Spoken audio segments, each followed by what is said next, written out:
Halo minasan, kembali lagi bersama di G Channel.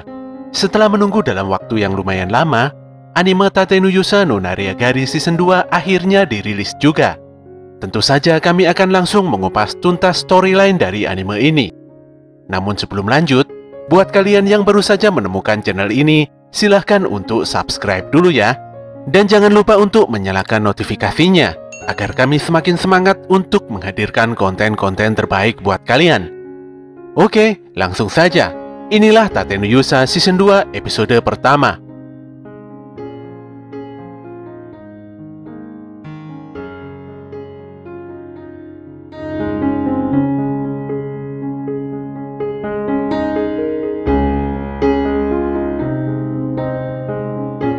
Setelah sebelumnya berhasil melewati gelombang malapetaka terburuk, Naofumi mendapatkan hadiah besar dari kerajaan Melromark, yaitu desa Lurulona. Desa ini merupakan tanah kelahiran Raptalia. Segala perbaikan demi desa ini terus digalakan dalam berbagai bidang. Selain itu, Naofumi juga mendapatkan beberapa member dan sekutu baru yang tentunya akan menambah kekuatannya. Semuanya pun terlihat lancar dan bergulir sesuai dengan rencana. Melihat adanya kedamaian di desa ini, Naofumi pun bertekad untuk melindungi semua orang-orang yang dikenalnya, khususnya pada serangan gelombang malapetaka berikutnya. Sebagai penguasa tanah dan wilayah ini, Naofumi sangat dihormati oleh semua orang. Di saat yang sama, terlihat Nenek Elrasla tengah sibuk melatih Risia dan Kiel supaya menjadi lebih kuat. Nenek Elrasla pun berharap agar nantinya dia bisa mewariskan teknik aliran Hingen Musou, khususnya pada Risia. Kedatangan Naofumi di sela-sela latihan pun disambut dengan hangat oleh semuanya. Naofumi meminta pada Elrasla untuk tidak terlalu memanjakan Risia dan menempanya dengan latihan yang sangat ketat. Level Risia memang lumayan tinggi. Sayangnya, hal tersebut tidak sebanding dengan kemampuan dasarnya yang begitu rendah. Menurut Nenek Elrasla, Risia sebenarnya sangat pandai untuk memanipulasi kemampuan ki-nya. Untuk itulah, Elrasla akan fokus melatih Risia untuk meningkatkan kemampuan ki-nya tersebut. Kiel pun dengan spontan meminta tolong pada Nenek Elrasla untuk ikut bertarung ketika serangan gelombang datang. Sayangnya sang nenek langsung menolaknya mentah-mentah. Elrasla menjelaskan kalau serangan gelombang malapetaka akan terjadi kurang dari seminggu. Tentu saja, waktunya sangat tidak memungkinkan untuk mengubah anak lemah seperti Kiel menjadi seorang pria sejati. Sesaat kemudian, tiba-tiba saja terdengar suara teriakan dari bocah-bocah setengah binatang yang berlarian. Ternyata, mereka diserang oleh sekawanan kelelawar monster dengan jumlah yang cukup banyak. Untungnya saat itu Viro datang tepat waktu dan menolong salah satu bocah yang akan diserang. Selain Viro, Raptalia juga terlihat sibuk menghalau serangan monster kelelawar. Mereka berdua pun akhirnya bisa mengalahkan dan mengusir para monster dari desa ini. Sepertinya, untuk saat ini Naofumi tidak perlu turun tangan untuk membantu mengalahkan para monster. Agar bisa menganalisa monster yang tidak biasa ini, Naofumi pun langsung menyerap kekuatan kelelawar tersebut dengan perisainya. Sayangnya, detail informasi tentang monster ini masih samar-samar dan tidak begitu jelas. Walaupun demikian, Naofumi masih memiliki waktu untuk memikirkan hal ini sebelum gelombang malapetaka datang. Ketika dia menatap ke atas langit, dia pun terkejut karena hitungan mundur datangnya gelombang telah terhenti. Hal ini tentu saja membuat Naofumi sendiri kebingungan. Dia yang merupakan seorang pahlawan tidak bisa menjelaskan apa yang sebenarnya telah terjadi pada yang lainnya. Saat itulah, semuanya dikejutkan oleh raungan super keras dari seekor monster yang besar. Di istana kerajaan Melromark, terlihat keempat pahlawan legendaris telah berkumpul untuk memenuhi panggilan mendadak dari Ratu Mirelia. Semua pahlawan pun telah mengerti tujuan utama mereka dipanggil oleh sang ratu. Keempat pahlawan juga telah berhadapan secara langsung dengan monster kelelawar. Sayangnya, mereka semua tidak memiliki informasi yang jelas tentang asal-usul monster tersebut. Yang pasti, monster kelelawar ini sangat berbeda dengan monster dimensional yang datang bersamaan dengan gelombang malapetaka.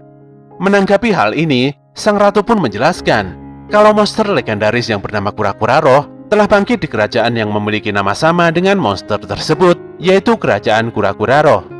Menurut legenda, beberapa ratus tahun sekali, monster ini akan muncul dan membawa bencana air besar di seluruh dunia. Ratu melanjutkan kalau monster yang dilawan oleh keempat pahlawan kemungkinan besar berasal dari kebangkitan Kura-Kura Roh. Sayangnya selain Naofumi, Ketiga pahlawan lainnya malah mundur dan menolak untuk memberikan bantuan. Mereka bertiga beralasan kalau alasan kedatangannya ke dunia ini hanyalah untuk mengatasi gelombang.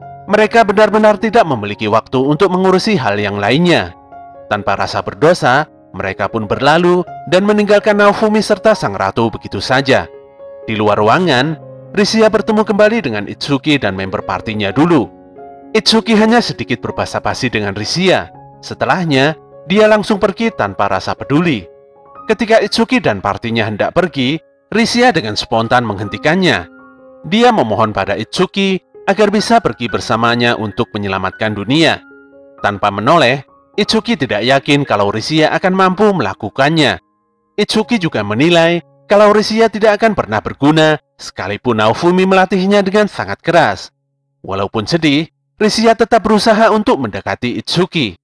Sayangnya, dia langsung dihentikan oleh Malt sang ksatria. Ucapan Malt bahkan lebih tajam dari Itsuki. Dia berkata, alasan sebenarnya Itsuki mengeluarkan Rishia dari partinya adalah karena Rishia adalah orang yang sangat lambat, lemah, dan tidak berguna. Lebih parahnya lagi, ternyata Itsuki sendiri tidak memungkirinya. Dia pun meminta Malt untuk menyudahi pembicaraan dan pergi dari tempat ini. Fakta ini pun membuat Rishia sangat terpukul. Dia benar-benar sedih dan tidak kuasa menahan air matanya. Sementara itu di dalam ruangan rapat, Naofumi bersedia menerima tugas dari sang ratu. Dia merasa kalau seandainya bermain game, pasti akan ada event-event khusus seperti ini. Ratu menjelaskan kalau kerajaan kura-kura roh adalah kerajaan yang besar. Sayangnya, beberapa pos dan area khusus telah dihancurkan. Jatuhnya korban jiwa pun sudah tidak bisa dihindari. Bila tidak menangani hal ini sesegera mungkin, maka hanya tinggal menunggu waktu saja monster besar tersebut akan tiba di Melromar. Tentu saja, daerah kekuasaan Naofumi juga akan terkena dampaknya. Dikarenakan waktu hitungan mundur gelombang malapetaka tiba-tiba berhenti, Naofumi beranggapan kalau ini adalah kesempatan yang bagus untuk fokus menghentikan monster tersebut. Shin pun berpindah pada toko senjata. Kabar tentang kepergian Naofumi dan partinya dalam melawan kura-kura roh telah tersebar dengan begitu cepat. Paman Enhard berkata kalau informasi ini telah dibicarakan oleh seluruh kerajaan. Melromak juga mengirimkan ksatria terbaiknya untuk bergabung dengan negara-negara lain guna menghentikan monster tersebut. Sementara itu, Raptalia mencoba memberikan sebuah pedang pada Rishia. Sayangnya, Rishia sangat tidak percaya diri dan merasa dirinya hanya beban saja. Saat itulah, Raptalia tiba-tiba memiliki sebuah ide yang lumayan cemerlang, di mana dia mengajak Rishia untuk pergi ke toko budak dan menemui Beloukas. Disinilah Raptalia menyarankan agar Rishia menjadi budaknya Naofumi walau hanya sementara. Dengan menjadi budak Naofumi, maka anugerah dari pahlawan perisai akan membuat Rishia menjadi semakin kuat. Sayangnya, Rishia masih nampak ragu dengan ide ini. Naofumi sendiri berkata kalau dirinya sudah tidak mau lagi memaksa orang lain untuk menjadi budaknya, kecuali kalau itu adalah keinginan orang tersebut. Naofumi pun hendak pergi dari toko budak karena dirinya merasa sudah tidak ada lagi yang perlu dilakukan di tempat tersebut. Namun entah mengapa, tiba-tiba Rishia berubah pikiran. Dengan sangat sadar, dia meminta Beloukas untuk menjadikannya budak dari pahlawan perisai. Melihat sebuah keseriusan dari mata Rishia, Naofumi pun akhirnya menuruti permintaannya.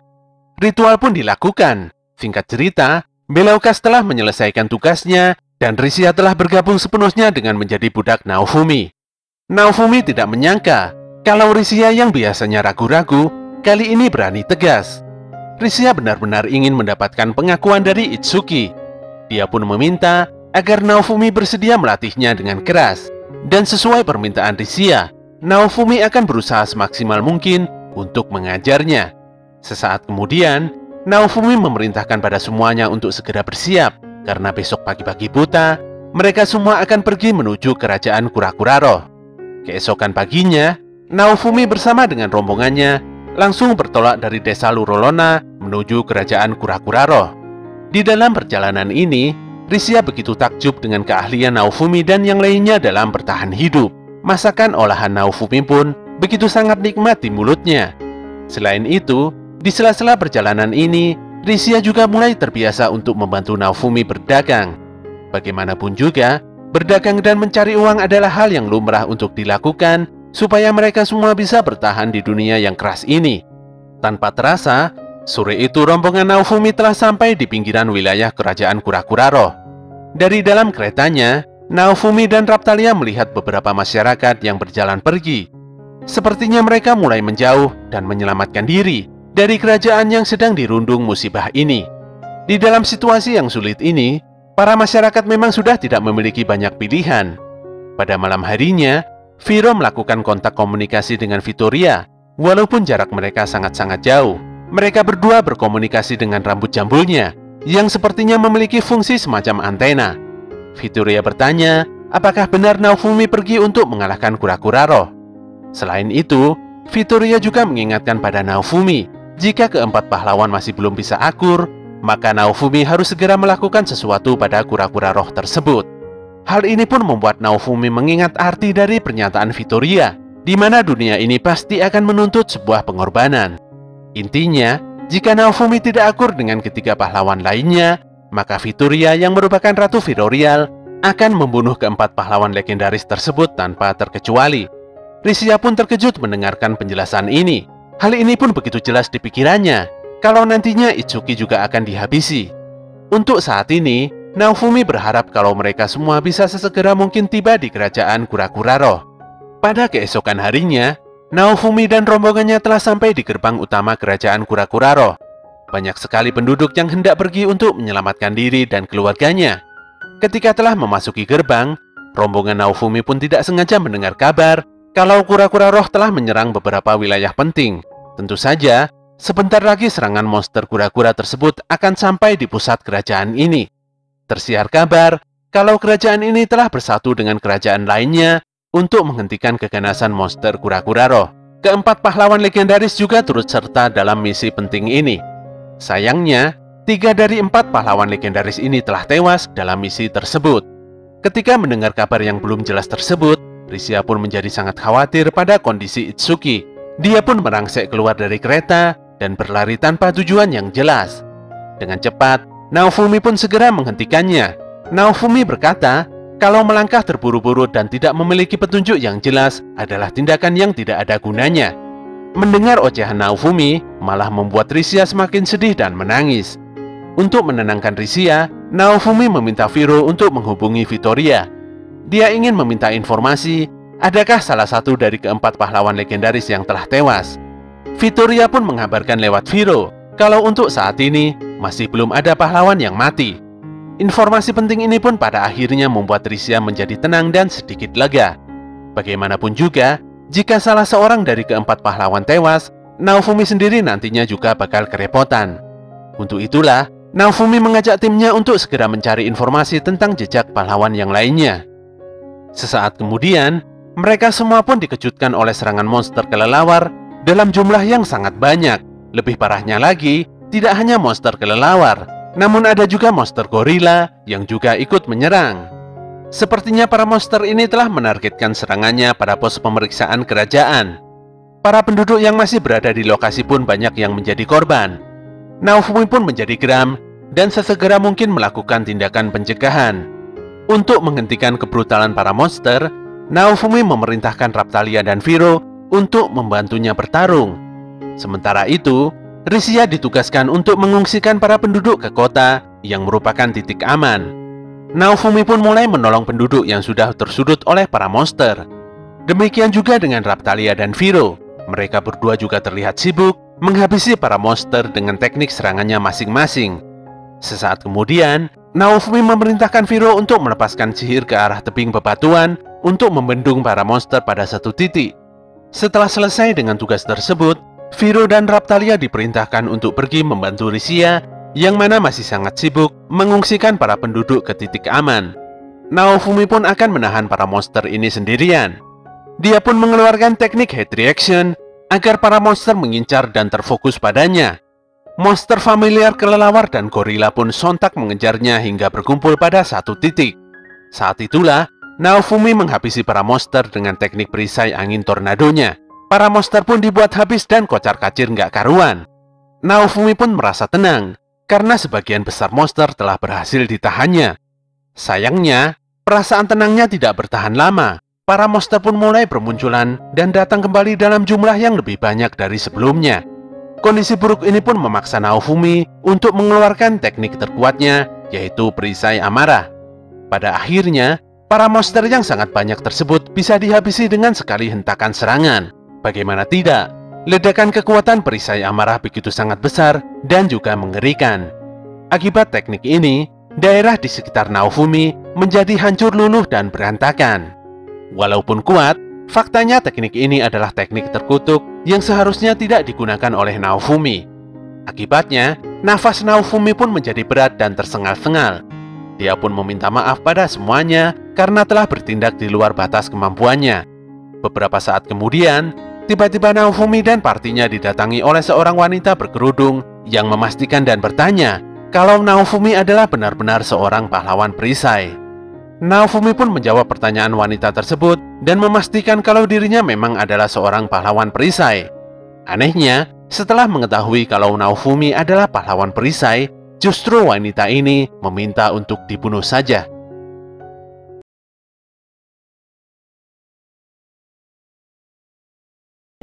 Tanpa alasan yang jelas, wanita misterius yang memiliki wajah rupawan ini memohon untuk segera dibunuh. Tentu saja, hal ini membuat Naofumi terkejut dan kebingungan. Setelah itu, tiba-tiba saja terdengar raungan keras dari monster kura-kura roh yang membuat Naofumi beserta dengan kelompoknya terasa tertekan. Anehnya, wanita misterius tersebut tiba-tiba menghilang bersamaan dengan berhentinya suara raungan sang monster. Scene pun berpindah di dalam sebuah ruangan khusus di mana di dalamnya terdapat beberapa jenderal perang dari negara yang sedang serius membicarakan cara untuk menghentikan serangan monster kura-kura roh. Saat ini, situasi telah menjadi begitu genting, di mana setelah kura-kura roh menghancurkan ibu kota, dia akan menuju ke tempat ini sebelum berhenti beraktivitas. Bila yang dikisahkan dalam legenda benar adanya, maka kura-kura roh akan beristirahat selama 2-3 hari. Selain itu, menurut legenda, kura-kura roh akan menyerang wilayah yang berpopulasi padat penduduk. Dari sinilah diperkirakan kura-kura roh nantinya akan menyerang wilayah kerajaan Lohirot. Jadi bisa dibilang kalau kura-kura roh hanya akan singgah sementara di kerajaan kura-kura roh ini. Selain itu, kura-kura roh sepertinya tidak akan bisa mengabaikan sejumlah pasukan besar yang telah dikumpulkan. Naofumi yang sedari tadi mengikuti rapat ini pun memotong dan bertanya tentang bagaimana cara mereka semua untuk mengalahkan monster besar tersebut. Bagaimanapun juga, mereka semua tidak memiliki waktu yang banyak. Semua orang di sini harus menyiapkan rencana pencegahan sebelum kura-kura roh bangun dari tidurnya. Jenderal Haikazuya pun menggebrak meja dan menentang Naofumi. Dengan menggebu-gebu, jenderal ini mengungkapkan kalau semua orang di tempat ini memiliki ksatria dan prajurit kuat, di mana semua prajurit ini adalah gabungan dari setiap kerajaan. Kalau menyatukan kekuatan, dia yakin kura-kura roh pasti tidak akan berkutik. Parahnya, beberapa jenderal lain pun mendukung keputusan ini. Mereka semuanya seakan-akan tidak memperdulikan dan membutuhkan bantuan dari keempat pahlawan legendaris. Saat itulah, jenderal dari kerajaan kura-kura roh berkomentar. Dia pun menjadi agak pesimis, karena meski telah mengerahkan 1.000 hingga 10.000 pasukan, pergerakan kura-kura roh tidak kunjung berhenti.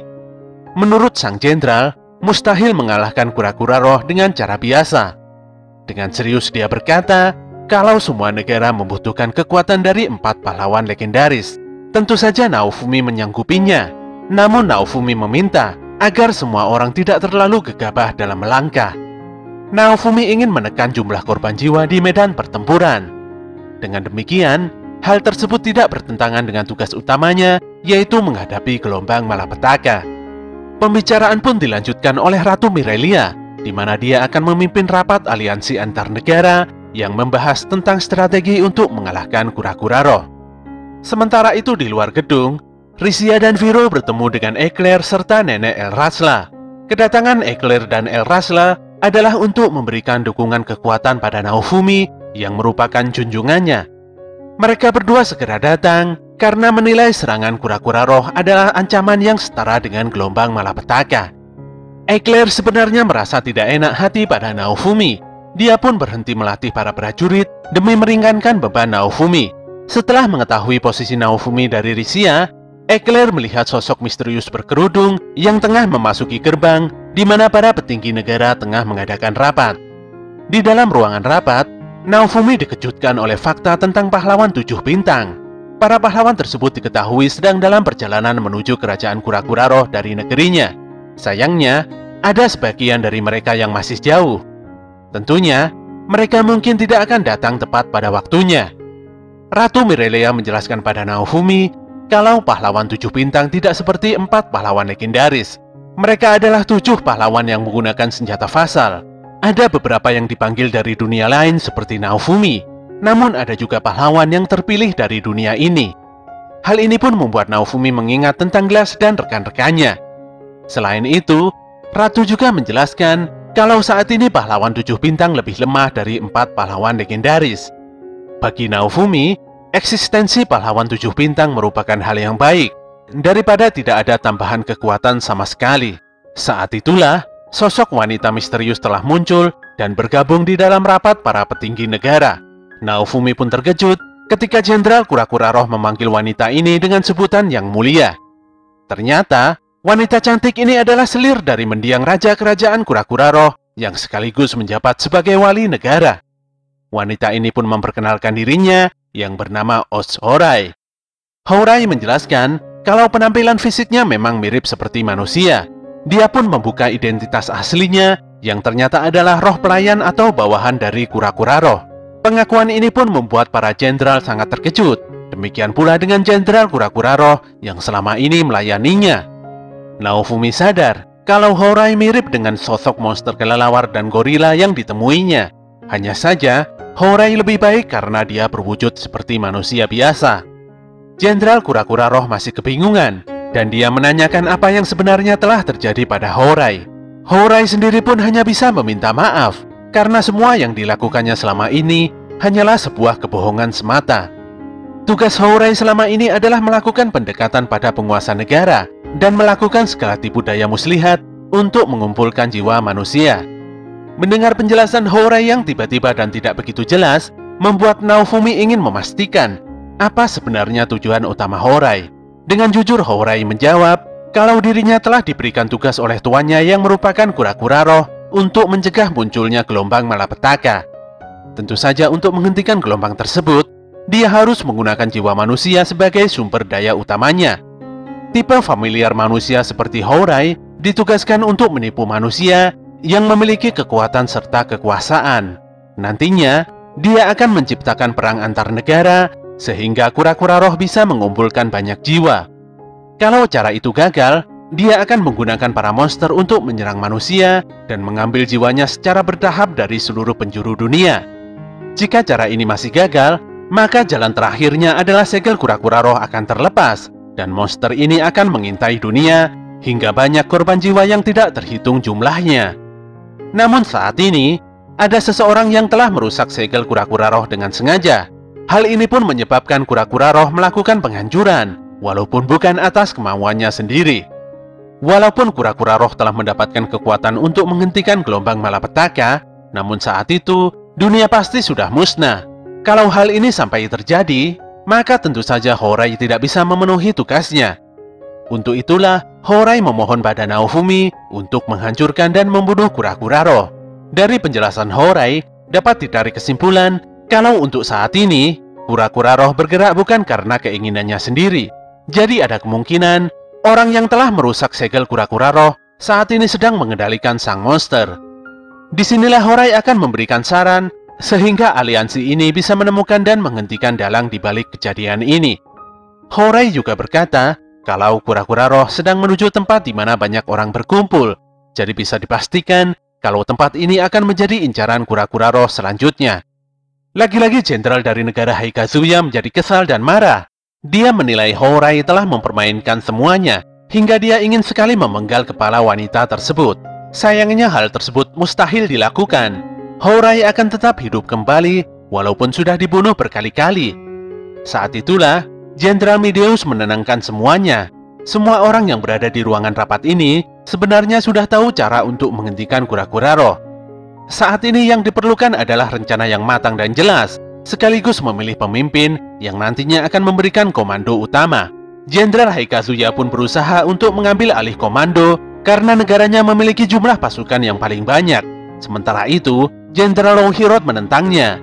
Jenderal ini meminta negaranya yang mengambil alih komando, dikarenakan negaranya memiliki senjata yang hebat. Melromark sendiri adalah negara yang menjadi penyedia dana terbesar. Apalagi Melromark juga mengirimkan pahlawan perisai untuk mengatasi krisis ini. Perdebatan pun tidak terhindarkan dan malah menjadi semakin panas. Naofumi yang dari tadi diam, akhirnya ikut menggebrak meja dan memberikan pendapatnya. Tidak masalah siapapun yang mengambil alih komando. Yang lebih penting, aliansi ini sudah memiliki rencana dan bisa meminimalisir jumlah korban jiwa. Namun jika semua orang tidak mau menyusun strategi dan hanya mementingkan egonya sendiri, maka Naofumi tidak akan ikut andil dalam aliansi ini.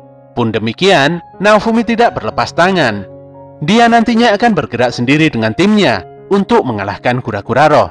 Hal ini dia lakukan demi untuk melindungi wilayahnya juga.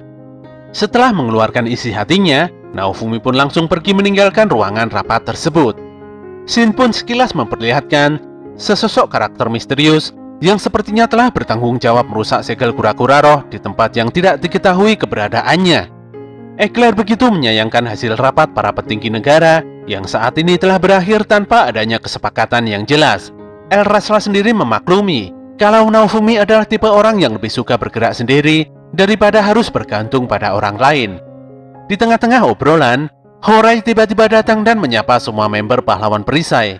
Mereka semuanya pun saling berkenalan satu sama lain dan berbincang tentang latar belakang serta tugasnya masing-masing. Oke, kita akan mengupas sejenak tentang karakter Eclair yang sepertinya sangat minim informasi. Eclair adalah penguasa wilayah Siaete. Naofumi diberikan tugas oleh pihak kerajaan untuk mengurus wilayah otonomi ras setengah manusia di Siaete. Saat itulah, Eclair menawarkan diri untuk melatih teknik berpedang pada ras setengah manusia di wilayah tersebut. Sejak saat itulah, Eclair terus melatih kemampuan berpedang Raptalia dan Risia. Untuk menggantikan ayahnya yang telah gugur di gelombang malapetaka yang pertama, Eclair ingin menebus kegagalannya dengan melindungi Siaete. Walaupun hal itu mungkin saja tidak akan bisa menebus kegagalannya. Pada malam harinya, Naofumi tengah diam dan termenung menyendiri di tengah jembatan kota. Saat itulah, Raptalia menyusulnya untuk membicarakan hal yang penting. Bencana yang tidak terduga ini telah membuat kerajaan kura-kura roh yang indah menjadi suram. Raptalia jadi khawatir kalau nantinya kota yang indah ini akan dihancurkan oleh bencana mengerikan selain gelombang malapetaka. Dia pun berkata pada Naofumi kalau dirinya sangat senang karena Naofumi telah bertaruh nyawa untuk melindungi desa tempat kelahirannya.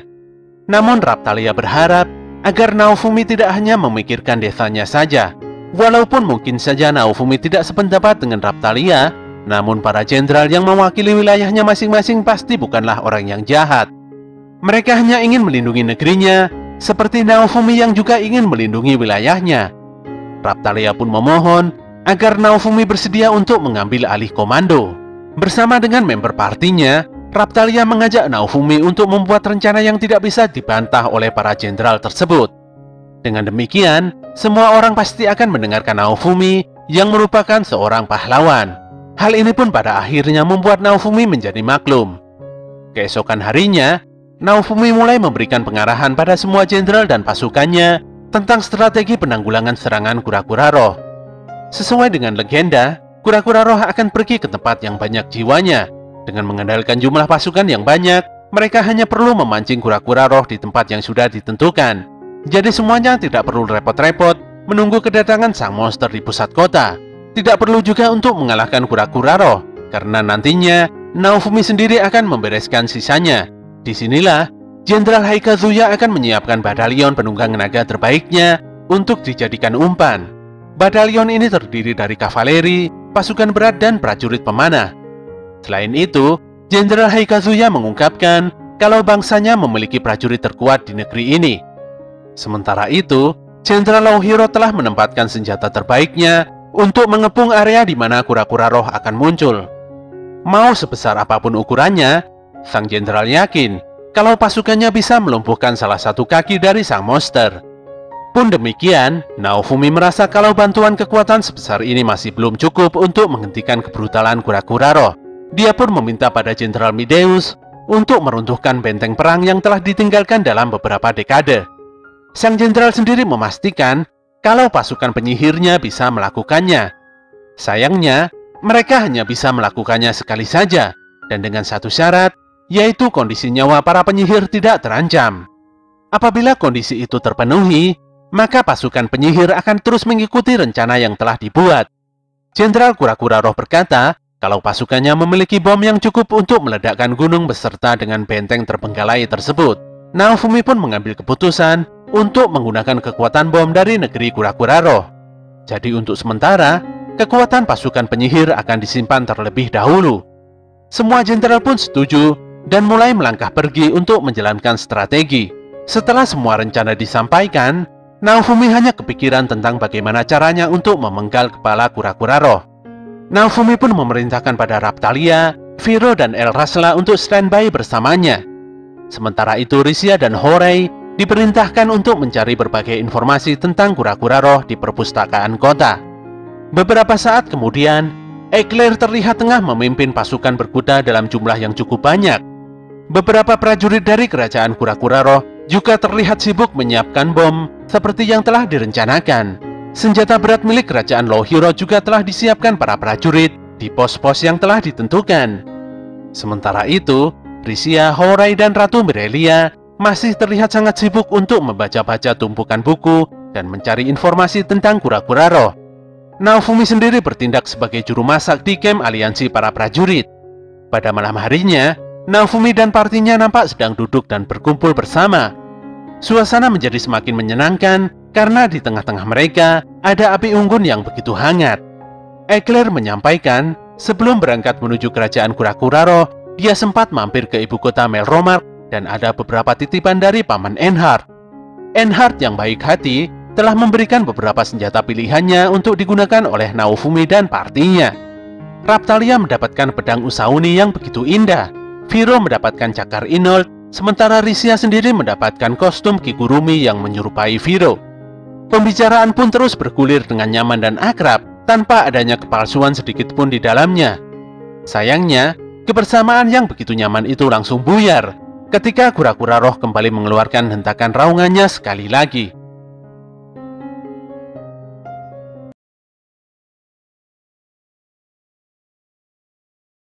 Scene dibuka dengan pergerakan dari monster Kura-Kura Roh di tebing pegunungan tinggi yang terselimuti kabut. Walau pergerakan monster ini begitu lambat, namun dia memiliki tubuh yang sangat besar dan kekuatan yang tidak terhingga. Aumannya pun bisa membuat semua orang yang mendengarnya begitu tertekan dan ketakutan.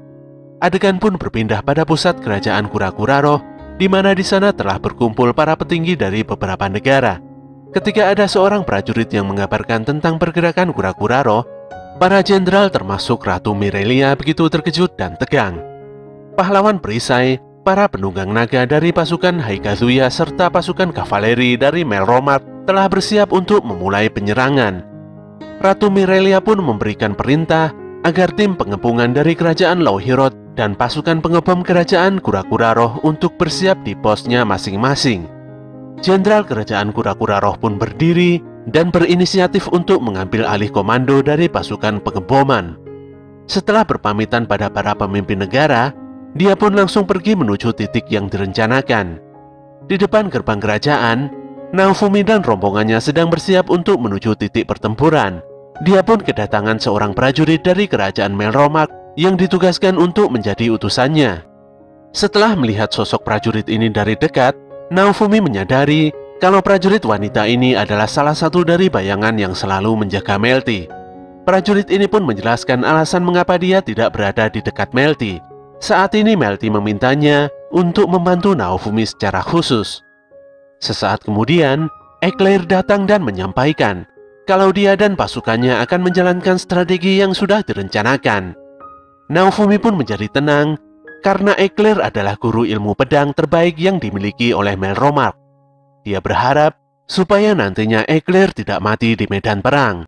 Eclair pun berpamitan dan langsung memacu kudanya menuju medan pertempuran. Setelah itu, Naofumi meminta Raptalia untuk membantunya memasang sebuah tongkat di belakang kereta tunggangannya. Di medan pertempuran, Eclair menunjukkan kalau gender tidak ada hubungannya dengan skill dan kemampuan. Dia terpilih sebagai pemimpin yang memberikan komando pada batalion dan kompi para prajurit. Semua prajurit yang terdiri dari penunggang kuda dan penunggang naga mulai bergerak maju. Di saat yang sama, bendera dari pahlawan perisai telah berkibar di belakang kereta tunggangannya. Ternyata, Naofumi dan Raptalia tadi telah mempersiapkan bendera tersebut. Para prajurit yang melihat bendera ini pun menjadi bersemangat dan tenang, karena dalam pertempuran ini, mereka telah didukung oleh salah satu kekuatan dari pahlawan legendaris. Naofumi dan partinya benar-benar dieluk-elukan oleh para prajurit. Bahkan Eclair sendiri mengakui kalau Naofumi sungguh memiliki karisma sebagai seorang pemimpin. Eclair menilai Naofumi bisa meningkatkan semangat dan moral para pasukan hanya dengan mengibarkan sebuah bendera saja. Naofumi berkata, selain bertujuan untuk meningkatkan semangat, bendera ini nantinya juga akan berfungsi sebagai peringatan pada para prajurit untuk tidak mendekatinya. Tentu saja, Naofumi nantinya akan dikerumuni oleh banyak familiar monster.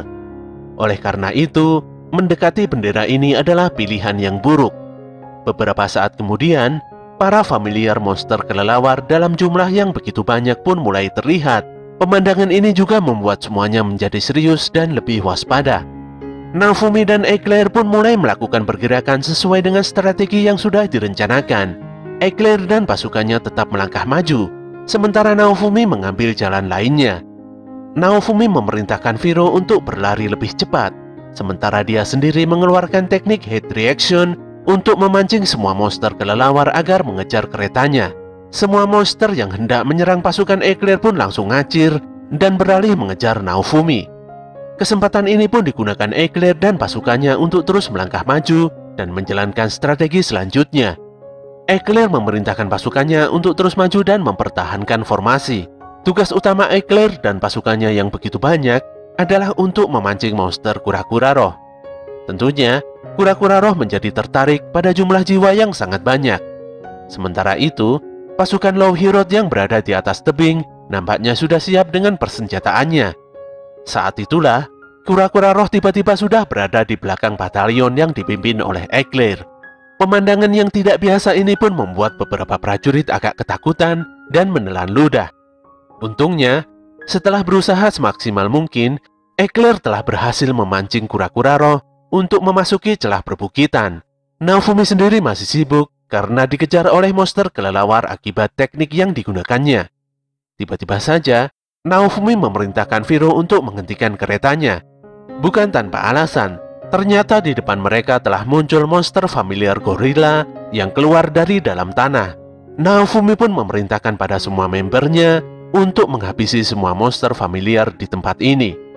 Tanpa diduga, dari atas kereta Hourai membaca sebuah mantra khusus yang bahkan Raptalia tidak memahami sihir tersebut. Disinilah diketahui kalau Hourai bisa mengendalikan gravitasi sesuka hati. Dia pun mengeluarkan teknik sihir hujani, di mana teknik ini memunculkan gravitasi tingkat tinggi dan membuat para monster jatuh ke tanah hingga tidak bisa bergerak. Hourai berkata kalau tidak semua familiar monster akan terpengaruh oleh kekuatan gravitasinya. Untuk itulah, dia meminta pada semuanya untuk bertindak cepat. Naofumi yang memahami maksud Hourai langsung memerintahkan Raptalia, Viro Risia, dan Nenek Elrasla untuk segera menghabisi para monster di sekelilingnya. Sayangnya, walaupun sudah diajar dan dibantai sedemikian rupa, para monster tersebut masih terus keluar dan berdatangan tiada henti. Naofumi pun mendapatkan informasi dari prajurit bayangan kalau pergerakan kura-kura roh masih belum berhenti. Monster besar ini masih terus berjalan walaupun sudah diserang dengan banyak senjata berat. Hingga detik ini, unit pengepungan dan persenjataan masih terus menyerang monster kura-kura roh tanpa henti. Naofumi pun menjadi terkejut mendengarkan informasi ini. Komandan dari Low Hero nampak memberikan perintah pada pasukannya untuk fokus menyerang kaki kanan sang monster. Sang komandan berharap setidaknya dia dan pasukannya bisa menghentikan pergerakan sang monster untuk sementara, walaupun hanya melumpuhkan salah satu kakinya. Perintah dari komandan pun langsung dijalankan oleh semua prajurit. Busur-busur panah yang sangat besar langsung cepat melesat dan menancap di kaki kanan monster kura-kura roh. Tentu saja hal ini membuat kura-kura roh mengerang sangat kesakitan. Serangan panah ini membuat darah sang monster mengucur dengan sangat deras. Sayangnya, tempurung sang monster yang sangat tinggi tersebut menimpa banyak prajurit yang standby. Akhirnya, setengah pasukan dari unit pengepungan menjadi gugur. Naofumi pun bertanya pada prajurit bayangan tentang kondisi benteng pertahanan. Prajurit ini menjelaskan kalau unit peledakan sudah ditarik dan bom sudah dipasang di dalam benteng sesuai dengan rencana. Yang tersisa dari unit peledakan hanyalah jenderal dari pasukan kerajaan Kurakuraro. Sang monster yang sudah mulai pulih kembali pun langsung melangkahkan kakinya. Saat itulah, Jenderal Kurakuraro yang terjebak di dalam reruntuhan telah bersiap dengan pengendali bom jarak jauh. Dia pun meledakkan sang monster dengan pengendali bom tersebut hingga mengakibatkan ledakan yang begitu besar. Walaupun ledakan ini bisa menjebak dan menghentikan pergerakan Kurakuraro, namun sang jenderal harus meregang nyawa bersamaan dengan runtuhnya benteng pertahanan.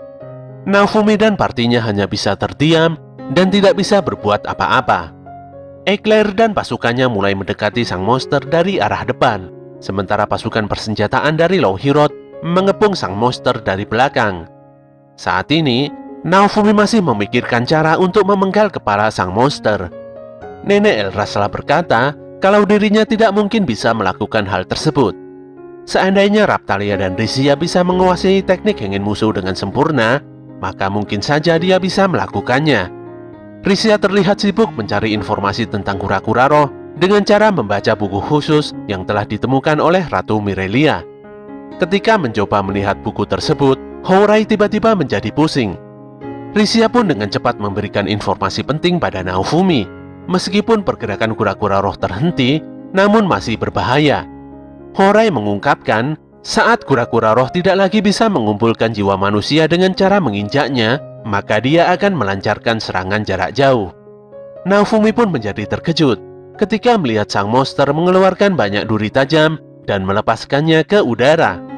Walaupun Naofumi telah berusaha memperingatkan para pasukan untuk mundur, sayangnya hal tersebut sudah terlambat.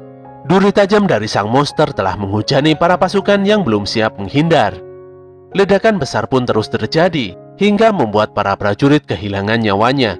Monster besar ini sepertinya berusaha untuk mengumpulkan jiwa melebihi kapasitasnya. Hourai berkata, kemungkinan ini adalah ulah dari orang yang mengendalikan Kurakuraro. Naofumi pun menjadi geram, karena kejadian ini tidak ada bedanya dengan pembantaian massal.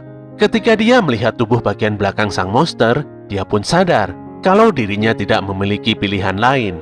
Dia segera memerintahkan semua membernya untuk bersiap di atas kereta. Selain itu, Naofumi meminta prajurit bayangan untuk memberikan informasi penting pada para petinggi negara. Eclair yang melihat Naofumi bergerak sendiri mendekati Kurakuraro pada awalnya sedikit kebingungan. Sesaat kemudian dia pun sadar bahwa pasukannya harus menyerang sang monster dari dekat. Hal ini dikarenakan duri-duri tajam tidak terlihat sama sekali di dekat kaki sang monster. Eclair menarik kesimpulan kalau Kurakuraro juga tidak ingin duri tajamnya mengenai dirinya sendiri. Posisi Eclair dan pasukannya saat ini telah berada di dalam jarak serangan Kurakuraro. Jika harus mundur sekarang, apalagi tidak dalam formasi bertempur, maka semuanya pasti akan mati terkena duri tajam. Dengan tegas dia memerintahkan semua pasukannya yang tersisa untuk mengikuti pahlawan perisai. Di ruang rapat para petinggi negara, seorang prajurit menginformasikan tentang semua hal yang terjadi di medan pertempuran. Yang pasti, banyak dari para prajurit yang telah menjadi korban. Beberapa pasukan yang tersisa pun mulai menyerang Kurakuraro di bawah perintah pahlawan perisai. Jenderal Haikazuya pun menjadi marah karena keputusan Naofumi terlihat ngawur dan tanpa perhitungan. Namun Ratu Mirelia menenangkannya.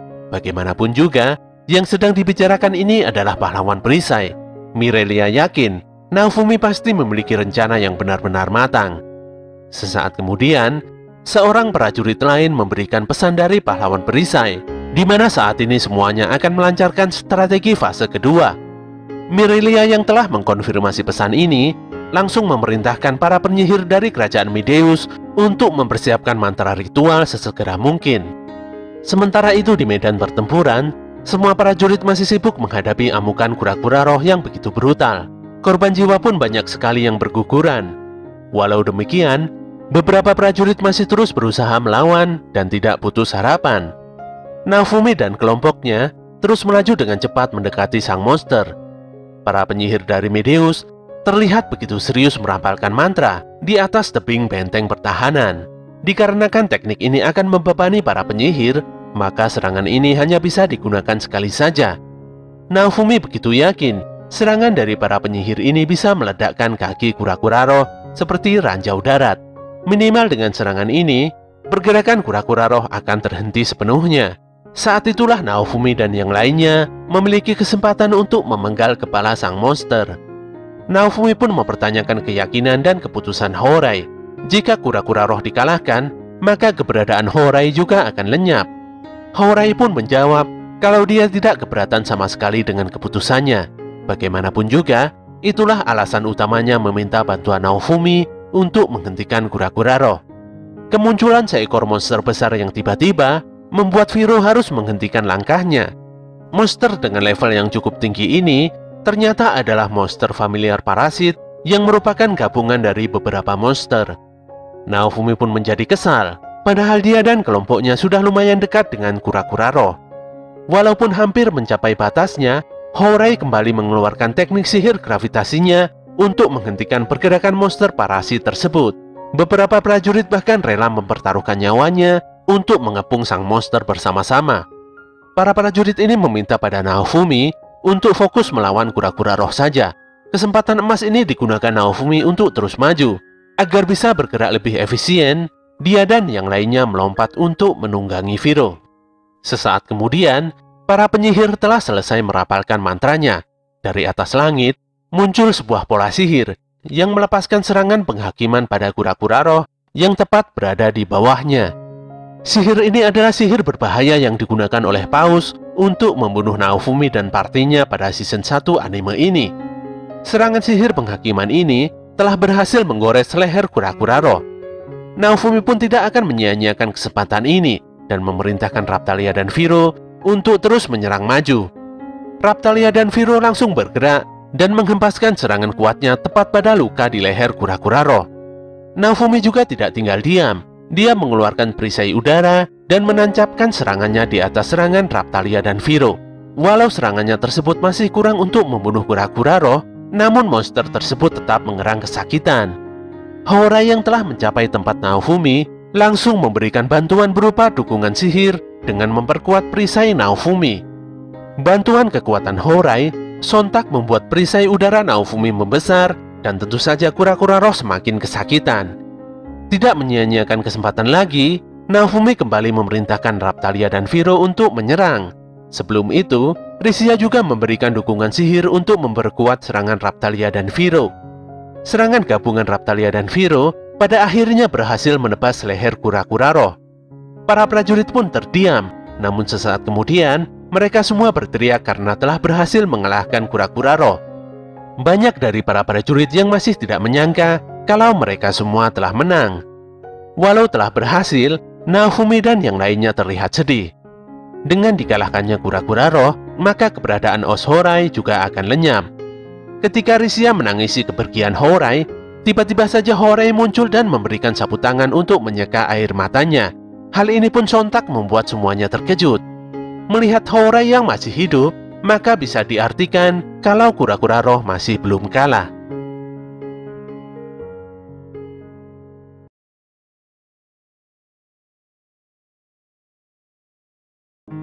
Di awal cerita, dikisahkan tentang latar belakang keluarga Risia. Risia dilahirkan dari keluarga bangsawan yang jatuh miskin. Walaupun telah jatuh miskin, namun penduduk desa memperlakukan keluarga Risia dengan sangat baik. Dia hidup dengan bahagia bersama dengan kedua orang tuanya. Namun pada suatu hari, rumahnya disatroni oleh beberapa orang tidak dikenal. Tanpa banyak bicara, mereka langsung membawa Risia dengan paksa serta menghajar kedua orang tuanya. Beberapa waktu kemudian, terkuak fakta kalau keluarga Risia diincar oleh bangsawan jahat dari kota sebelah. Keluarga Risia tidak bisa membayar hutang dari bangsawan jahat tersebut. Sebagai gantinya, Risia pun terpaksa harus ditawan. Ketika Risia berpikir kalau semua ini telah berakhir, tiba-tiba pahlawan busur datang dan menyelamatkannya. Selain itu, Itsuki juga telah mengungkap semua kejahatan si bangsawan jahat. Hal inilah yang membuat Risia memiliki hutang budi yang begitu besar pada Itsuki. Scene berpindah di saat ini. di mana Risia telah duduk dan menceritakan kisahnya tersebut pada parti barunya.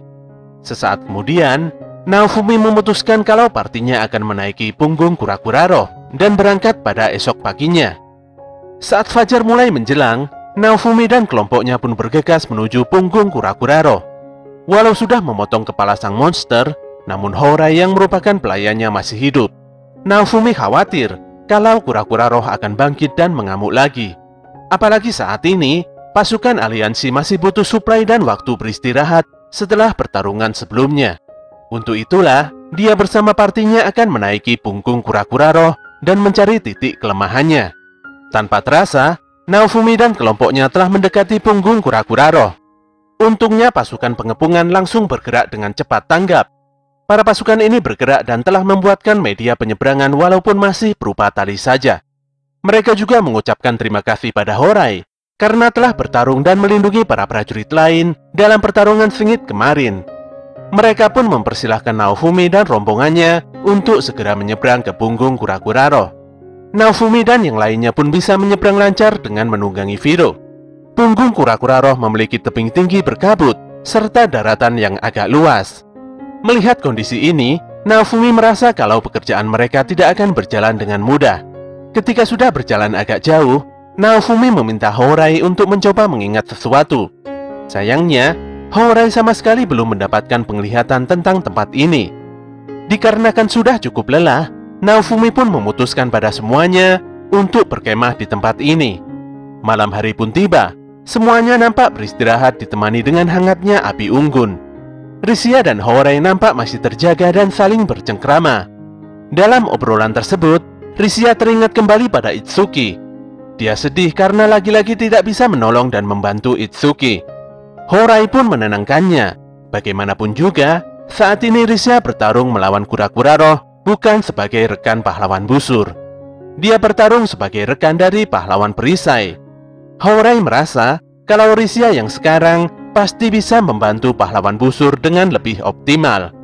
Mendengar hal tersebut membuat Risia semakin menangis karena ada orang yang percaya dan juga menghiburnya. Sesaat kemudian, Hourai tiba-tiba pusing dan membuat Risia agak kebingungan. Naofumi menyadari kalau ada hal yang janggal dengan lingkungan di sekitar mereka. Ternyata, kabut tebal yang sedari tadi menyelimuti tempat ini telah hilang sepenuhnya. Dengan hilangnya kabut ini, tentu saja Hourai bisa mengingat sesuatu hal yang penting. Dia pun menunjuk pada sebuah jalan di balik tebing yang tinggi. Tidak membuang waktu, Naofumi dan yang lainnya pun langsung bergegas berangkat malam itu juga. Dalam perjalanannya, Naofumi dan yang lainnya dikejutkan dengan pemandangan mengerikan yang ada di depannya. Terlihat sebuah desa yang sudah porak-poranda, beserta dengan banyaknya jasad manusia yang tergeletak di sana. Keesokan harinya, Ratu Mirelia dan beberapa prajurit aliansi telah sampai di desa malang tersebut.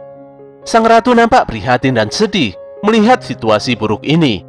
Dia pun memerintahkan para prajurit untuk segera memulai proses evakuasi. Elrasla begitu memahami pemandangan ini sangat menyakitkan bagi Raptalia. Eclair menambahkan, Raptalia pasti teringat akan kejadian buruk di penjara bawah tanah yang menewaskan teman-teman kaum ras tengah manusia seperti dirinya. Risia dan Hourai nampak mendoakan korban tewas di desa ini. Sementara beberapa prajurit begitu sedih melihat jasad tidak berdosa yang telah melayang. Bagaimanapun juga, masyarakat yang tewas di tempat ini tidak mengetahui apa-apa. Selama ini mereka telah menjalani kehidupan yang normal, selagi kura-kura roh tersegel. Ratu Mirelia mengungkapkan kalau prajurit bayangannya telah menemukan sebuah petunjuk di dalam sebuah kuil. Semuanya pun langsung bergerak mengikuti sang ratu untuk melihat informasi detail dari kuil tersebut.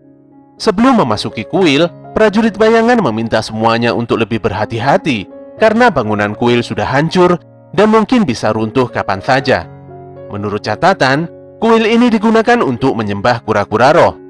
Di sudut ruangan, terlihat sebuah gambar besar yang memperlihatkan sosok kura-kura roh. Sayangnya, informasi yang berada di gambar tersebut dituliskan dengan model aksara kuno yang begitu sulit dimengerti oleh Naofumi. Hebatnya, Risia bisa membaca dan memahami arti dari aksara kuno di gambar tersebut, walaupun hanya sedikit. Ratu menjelaskan kalau aksara ini termasuk pengetahuan dasar di dunia ini. Dari gambar tersebut, Risia menjelaskan tentang jenis apakah monster kura-kura roh itu. Sayangnya, informasi yang berkaitan dengan segel kura-kura roh tidak didapatkan di gambar ini. Sesaat kemudian, Risia menginformasikan pada Naofumi kalau di sudut gambar terdapat aksara dari dunia lain. Aksara ini berwujud sebuah tulisan yang biasanya digunakan oleh para pahlawan legendaris. Setelah melihat dari dekat, Naofumi begitu terkejut karena aksara ini adalah bahasa Jepang. Naofumi pun menjelaskan pada membernya yang kebingungan tentang tulisan dari negara yang bernama Jepang, tempat asal Naofumi tinggal. Kemungkinan salah satu dari 4 pahlawan legendaris di masa lalu sengaja menulisnya di tempat ini. Naofumi pun agak kesulitan untuk menerjemahkan maksud dari tulisan Jepang tersebut karena ada beberapa kata yang hilang. Ketika Naofumi masih serius membaca, Haurai berkata kalau dia menemukan sisi tentang penyegelan dan cara melepaskan segel kura-kura roh. Haurai sendiri sebenarnya tidak bisa membaca tulisan Jepang. Hanya saja dia mulai mengingat cara untuk mengalahkan kura-kura roh sepenuhnya. Sebelum Haurai menjelaskan lebih rinci, sayangnya bangunan kuil kura-kura roh ini mulai runtuh dan hancur. Dengan cepat Naofumi memerintahkan Viro untuk berubah menjadi mode burung dan menyelamatkan semua orang di dalam kuil ini. Di luar kuil, prajurit bayangan yang lainnya melaporkan kalau kura-kura roh mulai bergerak kembali. Tentu saja, mau tidak mau Naofumi dan yang lainnya harus secepatnya turun dari punggung kura-kura roh. Naofumi sendiri agak kesal karena hanya tinggal selangkah lagi dia bisa membereskan monster besar ini. Saat itulah Haurai mengungkapkan kalau Naofumi sudah tidak perlu khawatir dengan hal tersebut. Haurai juga berkata kalau dirinya telah mengingat tentang cara untuk mengalahkan kura-kura roh. Untuk mengalahkan monster ini, Naofumi dan partinya harus memasuki tubuh kura-kura roh dan menghancurkan jantungnya dari dalam. Saat Naofumi bertanya tentang bagaimana cara memasuki tubuh kura-kura roh, Haurai pun menjawab kalau ada sebuah pintu yang bisa dilewati di reruntuhan bangunan kuil. Bila melintasi pintu tersebut, Naofumi akan sampai di jantung kura-kura roh. Setelah mendengarkan penjelasan Haurai, Naofumi langsung memutuskan untuk segera memasuki tubuh kura-kura roh. Jika kura-kura roh mulai bergerak sementara semuanya pergi ke dalam tubuhnya, maka bisa dipastikan semuanya akan tamat. Untuk itulah, Naofumi meminta Ratu Mirelia, Eclair dan Nenek Elrasla untuk segera turun dari tempat ini untuk memimpin dan mengkondisikan pasukan aliansi. Ketika Naofumi memerintahkan Risia untuk ikut turun dan berjaga di baris belakang, Risia pun dengan tegas menolaknya. Saat ini, Risia adalah bagian dari parti pahlawan perisai. Untuk itulah, dia meminta pada Naofumi untuk membawanya serta dalam misi penting ini. Melihat keseriusan Risia, Naofumi langsung sadar dan meminta maaf karena telah memperlakukannya seperti orang lain. Mereka semua pun mulai bergegas untuk menjalankan tugasnya masing-masing. Sesaat setelah memasuki perut kura-kura roh, Risia terlihat agak ketakutan dengan kegelapan. Bagaimanapun juga, sudah menjadi ciri khas dan sifat dasar Risia yang memang agak penakut. Haurai pun menenangkannya. Dia pun berterima kasih pada Risia karena telah membantu dan berjuang sekuat tenaga selama ini. Tiba-tiba saja, di belakang mereka semua ada sesuatu yang mencurigakan. Dan benar saja, nampak seorang petualang yang tiba-tiba saja keluar dan menyerang dengan sebuah pedang sabit besar. Naofumi yang sudah pasang badan dengan perisainya langsung menghentikan serangan kuat dari lelaki petualang tersebut. Saat itulah, petualang ini sadar kalau yang diserangnya adalah seorang manusia. Dengan cepat, Raptalia segera mengaktifkan sihir cahaya untuk menerangi daerah sekitarnya. Disinilah terlihat kalau para petualang ini berjumlah 3 orang. Naofumi pun menanyakan pada para petualang, mengapa mereka bertiga bisa berada di tempat seperti ini. Dengan ragu-ragu, lelaki petualang ini menjawab kalau mereka telah diutus oleh Ratu Mirelia untuk membantu menyelidiki tempat ini. Tentu saja Naofumi yang mencurigai gelagat aneh dari para petualang langsung bergerak mundur dan meminta Raptalia untuk mengaktifkan sihir anti-mirage demi membongkar wujud asli dari para petualang. Dan benar saja, sosok tidak terduga yang muncul adalah Lark dan Teresi yang merupakan pahlawan dari dunia lain seperti Naofumi. Selain itu, Naofumi menyadari kalau sosok petualang ketiga adalah pahlawan yang cukup kuat, yaitu Glass.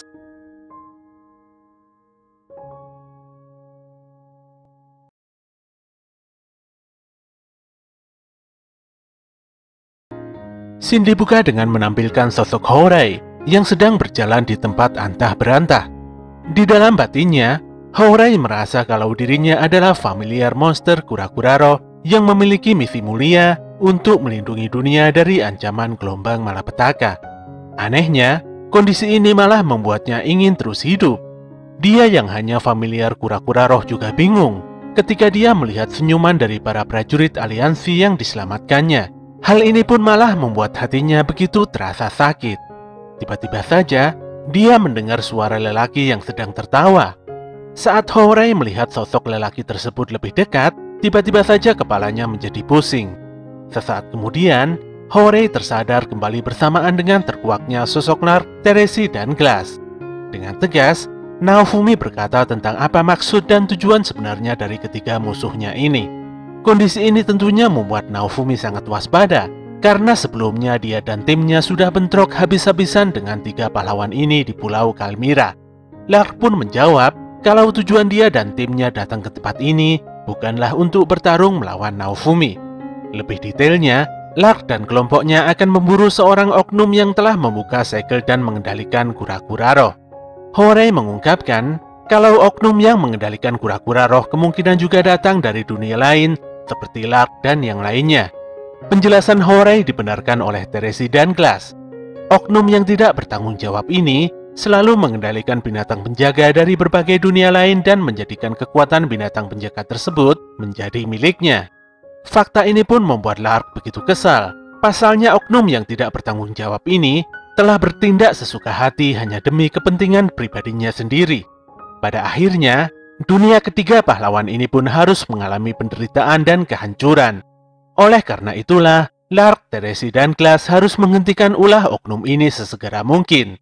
Lark pun menawarkan perdamaian sementara dan bekerja sama dengan Naofumi karena pada dasarnya tujuan mereka semua adalah sama, yaitu menghentikan kura-kura roh. Namun dengan tegas, Naofumi menolak tawaran kerjasama tersebut. Dia tidak sudi bekerja sama dengan orang yang pada akhirnya nanti akan membunuhnya. Namun jika saat ini Lark dan kelompoknya tidak menganggap Naofumi sebagai musuh, maka Naofumi dan partinya tidak akan mencampuri urusan mereka. Tentunya Lark tidak banyak berdebat. Mau tidak mau dia hanya bisa menerima keputusan Naofumi. Dia dan kelompoknya pun langsung berlalu pergi meninggalkan Naofumi begitu saja. Naofumi sendiri berharap kalau ini adalah keputusan yang terbaik. Di luar kura-kura roh, para jenderal tidak menyangka kalau kura-kura roh masih hidup, padahal kepalanya sudah dipenggal oleh parti pahlawan perisai. Melihat kecepatan regenerasinya, para pasukan aliansi sepertinya tidak memiliki banyak waktu untuk persiapan bertempur. Ketika para jenderal bertanya tentang apa yang dilakukan pahlawan perisai di saat genting seperti ini, Ratu Mirelia pun menjawab kalau pahlawan perisai sedang menuju bagian terdalam dari kura-kura roh demi menghancurkan jantungnya, hingga membuat kura-kura roh tidak bisa bangkit kembali. Hingga saat itulah, semua aliansi harus bekerja sama untuk menahan serangan kura-kura roh. Disinilah Mirelia berniat untuk memimpin seluruh prajurit di garda terdepan. Para jenderal pun setuju dan akan mendampingi sang ratu dengan sekuat tenaga. Di dalam kura-kura roh, Naofumi dan partinya kembali melangkah untuk menyelesaikan misinya. Ketika mendapati jalan di depannya bercabang, Naofumi meminta bantuan Hourai untuk menentukan jalan. Untungnya, ingatan Hourai membuat mereka semua bisa melewati jalan yang benar. Sementara itu, Lark dan kelompoknya terlihat tengah berlari menghindari serbuan familiar kelelawar yang begitu banyak. Dengan alasan banyaknya familiar ini, Lark meyakinkan kelompoknya kalau jantung kura-kura roh sudah sangat dekat. Kembali pada Naofumi, saat ini Naofumi terlihat agak terkejut karena telah menemukan jam pasir naga berwarna biru di dalam perut kura-kura roh. Selain itu, pasir di dalam jam tersebut sudah jatuh semuanya. Tentu saja hal ini membuat Naofumi tidak memahami. Saat itulah Hourai pun mengungkapkan kalau jam pasir ini adalah gambaran dari jumlah korban jiwa yang telah diambil oleh kura-kura roh. Ketika sudah memenuhi syarat, benda ini nantinya akan membuat sebuah penghalang besar untuk melindungi dunia dari serangan gelombang. Naofumi pun memerintahkan semua membernya untuk segera bergerak karena kura-kura roh mulai bangkit kembali. Setelah berjalan beberapa saat, lagi-lagi kemampuan Hourai bisa diandalkan ketika parti ini menemui sebuah jalan buntu. Dengan kekuatan sihirnya, Hourai membuka sebuah jalan rahasia yang terhubung langsung menuju jantung kura-kura roh. Dan benar saja, Naofumi dan partinya pada akhirnya bisa menemukan jantung kura-kura roh yang sebenarnya. Saat itulah terdengar suara orang tidak dikenal yang tertawa terbahak-bahak. Sosok yang muncul di ingatan Horai ini sungguh tidak menyangka kalau Naofumi dan partinya bisa menemukan jantung kura-kura roh. Dia pun keluar dan memperkenalkan dirinya yang bernama Kyo Esnina. Lelaki berkacamata ini mengaku kalau dirinya adalah pengguna buku Abdi Senjata. Ketika Kyo terbang ke udara, Horai langsung melepaskan serangan sihir padanya. Sayangnya Horai dibuat terkejut, pasalnya serangan miliknya tadi hanya lewat dan tidak menyakiti Kyo sama sekali. Naofumi pun menyadari kalau tubuh Kyo bukanlah tubuh fisik aslinya. Kyo pun mencoba memprovokasi Naofumi, walaupun hal tersebut hanya sia-sia saja. Pernyataan Naofumi pun membuat Kyo sedikit kagum. Dibandingkan dengan pahlawan legendaris lainnya, Kyo menilai kalau Naofumi masih memiliki resistensi provokasi. Dia juga berkata kalau saat ini Lark dan yang lainnya pasti sedang sibuk untuk menghancurkan jantung kura-kura roh yang palsu. Jantung palsu tersebut akan terus melipat gandakan dirinya setiap kali berusaha dihancurkan. Kyo pun tertawa dengan puas. Dia juga berpikir kalau ketiga pahlawan dari dunia lain yang mengejarnya tersebut sangatlah bodoh. Untuk menghemat waktu, Naofumi meminta Kyo untuk segera berhenti bermain dan mengendalikan kura-kura roh. Dia juga meminta agar Kyo mengembalikan semua jiwa yang telah direngkutnya. Dengan sangat ketus, tentu saja Kyo menolak permintaan Naofumi mentah-mentah. Sikap Kyo yang sangat sombong dan seenaknya sendiri benar-benar membuatnya menjadi sosok yang sangat menjengkelkan. Bahkan ketika Horai memintanya untuk menghentikan tindakan buruknya, Kyo hanya melengos dan pergi menghilang begitu saja. Saat itulah, jantung kura-kura roh telah mengaktifkan sisi pertahanan dirinya. Mata yang keluar dari jantung tersebut langsung melepaskan sinar laser yang sangat kuat. Dengan teknik perisai bintang jatuh, Naofumi langsung melindungi partinya dari serangan tersebut. Ketika Viro berhasil mendaratkan sebuah tendangan kuat pada jantung tersebut, tiba-tiba saja Horai merasa begitu kesakitan. Pun demikian, Horai meminta Viro dan yang lainnya untuk tidak berhenti menyerang jantung tersebut. Dengan berlinang air mata sambil menatap Horai, Raptalia langsung membabat habis jantung tersebut dengan pedangnya. Hal ini sontak membuat Horai begitu kesakitan dan pingsan. Dalam ketidaksadarannya, Horai bisa melihat sosok kura-kura roh dari langit. Dia juga mendapatkan segel budak setelah menyentuh kristal kura-kura roh. Hal ini pun langsung membuat Horai menangis sesenggukan. Sesaat kemudian, dia pun kembali sadar dari pingsannya. Masih hidupnya Horai membuat Naofumi yakin kalau kura-kura roh masih belum dikalahkan sepenuhnya. Dan tentu saja hal ini membuat Naofumi begitu geram. Saat itulah, segel budak Horai tiba-tiba muncul seperti yang ada di dalam alam bawah sadarnya tadi. Dia mengungkapkan kalau saat ini telah mengingat semua hal tentang kura-kura roh dan juga tentang dirinya sendiri. Sesaat kemudian, Horai merapalkan sebuah mantra sihir khusus untuk membuka gerbang rahasia menuju inti kura-kura roh. Pintu lain pun terbuka, dan Horai meminta semua orang untuk segera masuk ke dalamnya. Semuanya pun harus segera bertindak, karena bagaimanapun juga, kura-kura roh akan segera bangkit kembali. Ketika semua telah masuk ke dalam, jantung kura-kura roh yang tadinya berhasil dihancurkan, tiba-tiba mulai beregenerasi dan kembali utuh seperti sedia kala. Bersamaan dengan itu, kura-kura roh terlihat sudah bangkit sepenuhnya. Kepalanya kembali normal, dan dia mengeluarkan raungan yang begitu keras memekakkan telinga. Para pasukan di garda terdepan pun sudah siap bertarung di bawah kepemimpinan Ratu Mirelia. Sementara itu, Naofumi dan partinya telah sampai di inti utama kura-kura roh. Naofumi agak terkejut saat mendapati batu kristal kura-kura roh yang berkilau begitu terang. Mereka pun disambut kembali oleh Kyo yang asli. Walaupun sebenarnya Kyo sangat kesal dengan sikap angkuhnya, dia mengapresiasi keberhasilan Naofumi dan kelompoknya karena telah sampai di tubuh inti kura-kura roh. Dan seperti biasa, Kyo ngomong ke sana kemari dengan nada yang sangat menjengkelkan. Dia pun melihat kalau hanya Naofumi dan Risia saja yang telah menyadari tentang sesuatu. Raptalia pun tidak bisa berkata apa-apa. Dengan begitu jelas Kyo berkata kalau seharusnya pahlawan perisai dan partinya tidak perlu repot-repot datang langsung ke tempat ini, apalagi hingga menyebabkan kehilangan banyaknya nyawa dari para prajurit aliansi. Faktanya, Hourai bukanlah familiar kura-kura roh karena dia terhubung langsung ke inti kura-kura roh. Dengan kata lain, Hourai sebenarnya adalah kura-kura roh itu sendiri. Semua orang pun menjadi terkejut mendengar penjelasan ini. Hourai sendiri pun merasa kesakitan karena segel budak di dadanya menyala dengan begitu terang, mirip sekali dengan simbol yang ada di dalam batu kristal kura-kura roh.